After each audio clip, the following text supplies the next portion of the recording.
Hello guys, welcome back to another video. Today's video is going to be more of a style based video. So today what I'm going to be doing is I'm going to be taking you guys through my routine when it comes to sorting out my facial hair.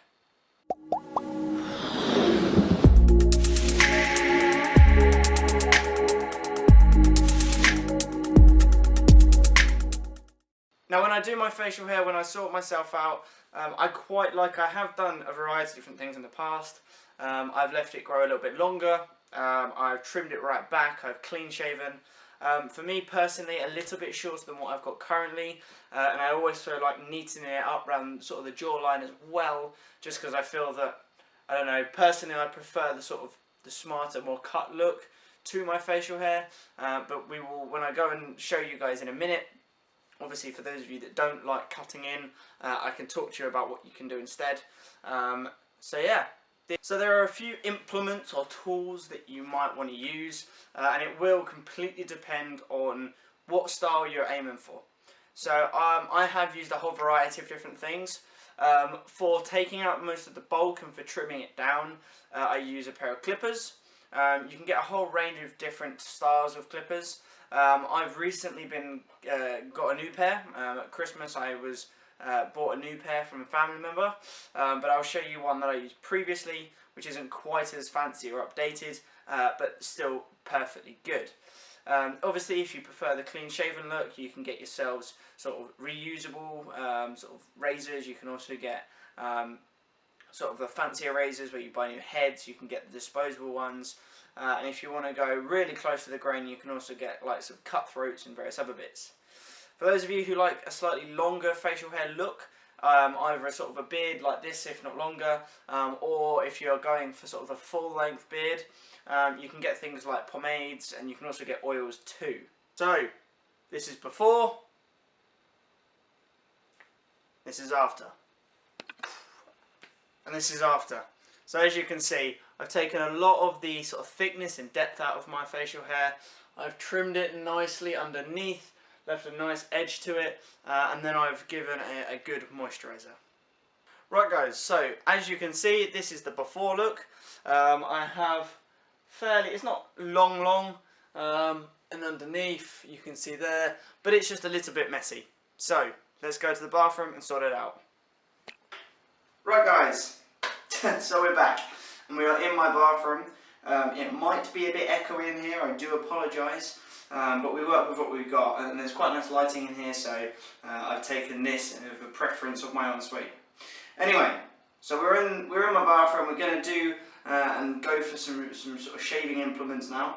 So, like I said, there are a variety of different things that you can use. Now, if you're looking for to just take some edge off of it, you're looking to sort of take the thickness out a bit, you can use one of two things.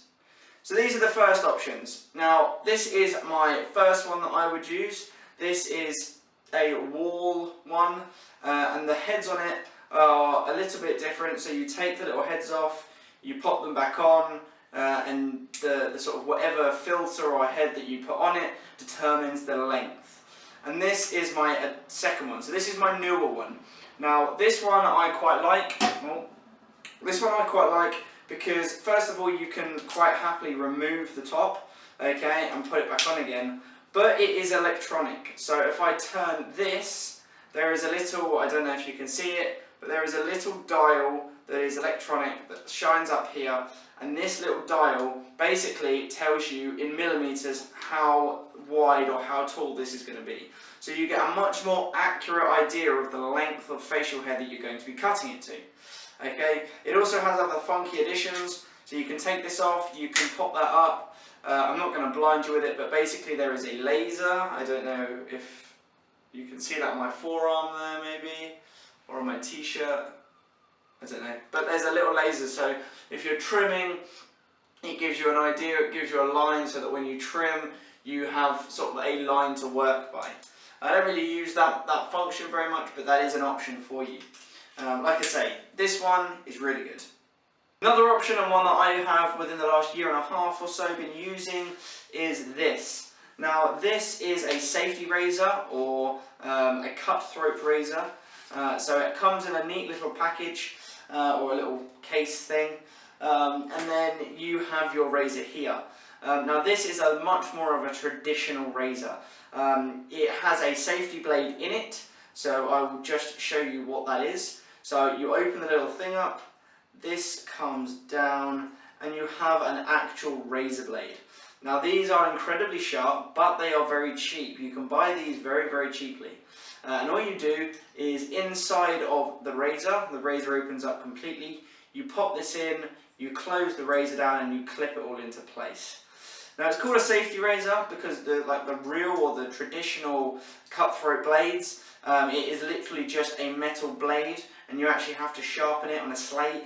And they can be really dangerous because they get incredibly sharp, and obviously it is just a blade, so if you don't know what you're doing you can cause yourself a lot of harm, especially you're shaving around sort of your throat. If you've got an incredibly sharp blade and you slip or something, then obviously you can cause yourself some problems.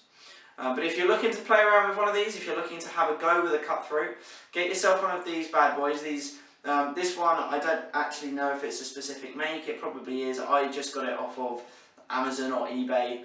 It's a nice wooden handle, and I got like 2 packs of these. And these last a little while. They say that you should reuse them, so use it once and then change. I thought that actually I can get away with using this, but have a go, get yourself a safety razor, they're cheap, and have a practice.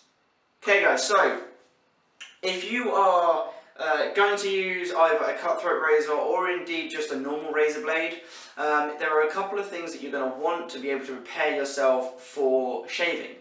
The first one is you obviously want to fill a sink up with some nice warm water. Warm water is quite important to start off with because it softens the hair, but also it allows you to your skin to relax, and it makes for a much more comfortable shave. So feel like you're basing up your sink up with some nice warm water, okay? And then you want to get yourself a shaving cream or shaving gel. So these are 2 examples. This is from the Real Shaving Company. It's a shaving cream, and all it is it's similar to I guess it comes out similar to something like a moisturiser or a facial cream. And you apply it to the area you're going to shave. Obviously wet your face with the warm water. Apply it nicely so there's a nice even coating, and then when you use your razor you can obviously use it and you can see you're clear where you're shaving. So that's one option, and this is another. This is more of a can. This is called a gel rather than a cream.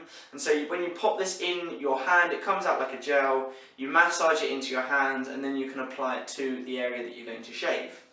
There are also other companies now that are doing clear sort of creams, so that when you apply it to your face, you can still see the hair underneath, so you're not likely to miss any. Whereas when you use these, they kind of foam up, and it's like a white sort of foamy pasty stuff, so you just kind of shave away that white stuff. You don't actually see the hair underneath.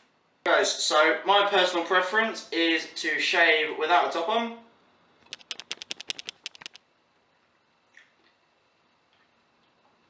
Love it. The reason I do this is just because you know what's going to happen. If you start trying to shave and you've got your top on, you end up with hair all over it, you end up half wet. So at least if you've got no top on, as soon as you finish your shaving, you can dry yourself off and you don't get wet. Right everyone, so my first duty, or my first thing that I do, is that I use this on a 2mm setting, and I basically go over the entire facial hair, getting at every angle. Let's go.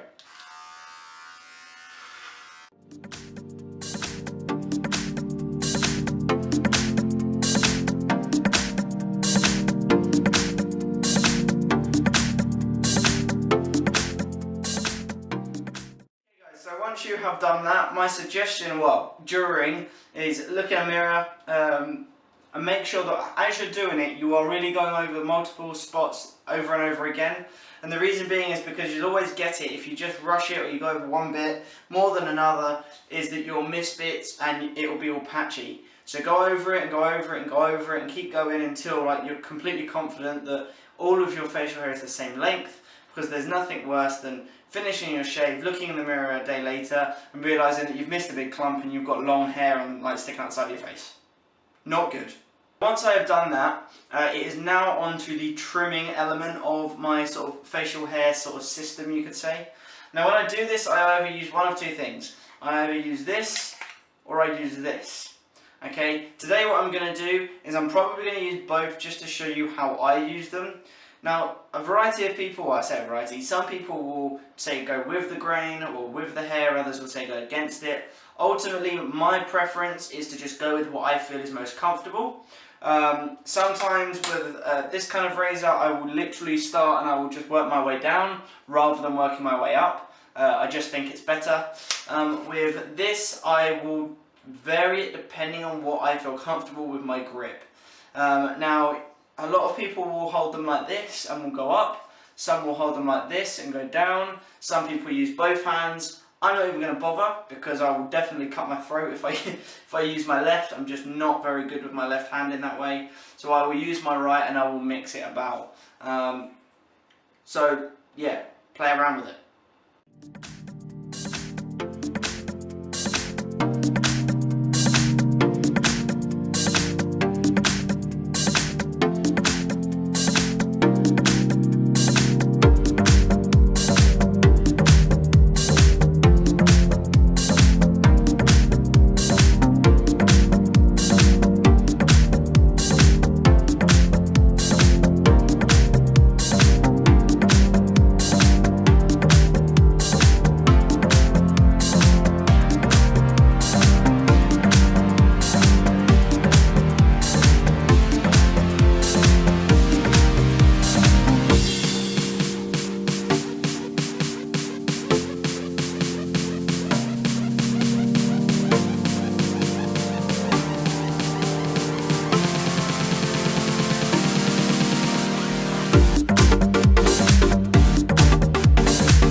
So as soon as you've done that, I have shaved most of my face, or I say most of it, I've shaved all of it.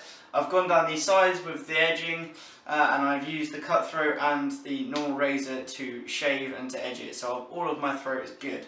Now I don't personally like using and sort of trimming the upper bit, just because I think that the cheek area, like my facial hair looks at its best when I leave it, but if you are looking to, you can also get sort of your sort of this kind of thing and do the same sort of thing with your cheeks. Once I've finished shaving, I will wipe all of the foam off, all of the shaving cream off, and I will then dab it down with a sort of a cool water, so I will put some cool water on it. And then what I do is I use a fairly sort of sensitive moisturiser. Now, you can use any variety of different moisturisers, but what I'll do is I'll just get a bit, I'll put it around the areas that I have shaved, pop a bit on both hands, and just really work it into my facial hair. And the reason I do that is just because it makes the skin soft. You've just used sort of potentially some quite harsh sort of methods of shaving, and it just helps soften your skin and puts a bit of moisture back into it. And I just think it's quite a nice way to finish off your shave. And that is done. Okay guys, so I am going to wrap this video up here. I hope you enjoyed it. I hope you've sort of learnt something, or at least it's given you a few ideas as to what you can do with your facial hair, and the ways that I trim it, it might well give you some help. If you enjoyed this video, please give it a like, and if you've enjoyed any of the videos that you have, be it this video or any of the other videos that I've put out, please subscribe to the channel, and it will give you lots of updates as to all of the videos that I will be putting out. Thanks again, and until next time, see you later.